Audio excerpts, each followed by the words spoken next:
예를 들면 신체 접촉은 있었지만 법리상 추행이라고 볼 수 없다 라는 식으로 주장을 하는 건데요. 부인 사건에서 경찰 조사에 대응하기 파트 3. 제가 한 행동이 죄가 되나요? 법리 다툼 편입니다. 부인 취지 중에는 내가 한 행동이 법리상 죄가 되지 않는다 라고 주장하는 경우가 있습니다. 예를 들면 신체 접촉은 있었지만 법리상 추행이라고 볼 수 없다 라는 식으로 주장을 하는 건데요.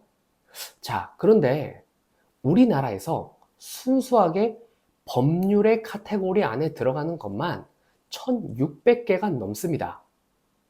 그리고 그 내용은 국회의원 분들이 물론 최대한 구체적이고 자세하게 내용을 만드시려고 하겠지만 현실적으로 상당히 추상적일 수밖에 없습니다. 그러면 현실 세계에서 어떤 사실관계가 어떤 행동이 그 법률의 어떤 조항에 해당한다 라고 하는 것은 법원이 판례를 통해서 구체화시킬 수밖에 없는 것인데요. 매년 대법원에 접수되는 사건만 수만 건이 넘는 데다가 이러한 판례의 입장이 항상 일정한 것만도 아닙니다. 따라서 방대하고 변화하는 판례의 내용을 제대로 숙지하기란 법률 전문가가 아니라면 매우 어려운 일일 수밖에 없는 것이 현실입니다. 단, 여기서 절망하실 필요는 없습니다. 대부분의 경우에 어떤 특정 사건에서 문제되는 것은 상당히 소수인 경우가 많습니다. 혐의 사실도 한두 개, 죄명도 한두 개, 이런 경우가 대부분이거든요. 따라서 지금 문제되는 그 사실관계, 그 죄명에 대한 부분만 판례를 통해서 파악을 하시면 어느 정도 기초적인 대응이 가능하다는 것이죠.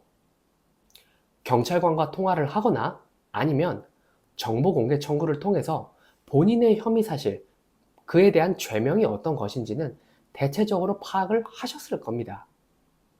현재 대법원 종합법률정보 사이트에서는 우리나라 대법원 판례들, 특히 주요 판례들에 대해서 다양하게 소개를 해주고 있고요.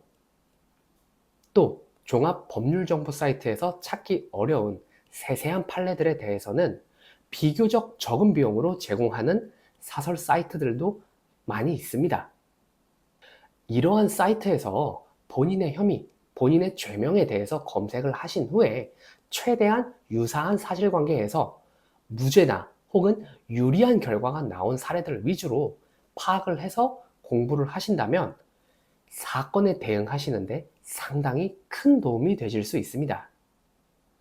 그렇게 해서 유리한 판례를 파악하셨다면 경찰 조사에 대응하실 때도 마찬가지로 그 취지를 잘 살리는 것이 필요하겠죠. 다시 한번 말씀드리지만 어렵습니다. 쉽지 않습니다. 하지만 여러분들 학창 시절에 얼마나 스트레스 많이 받으시면서 공부하셨습니까? 형사사건은 대부분 인생이 걸린 경우가 대부분입니다. 그렇다라고 한다면 학창 시절 다시 떠올려 가시면서 한번 열심히 본인의 사건에 대해서 공부해 보시고 사건에 대응하시기를 바랍니다. 자, 이렇게 나홀로 소송하기 형사사건 편, 가해자 편, 그 두 번째, 부인 사건에서 경찰 조사에 대응할 때 주의할 점에 관련해서 세 파트로 나누어서 설명을 드렸는데요.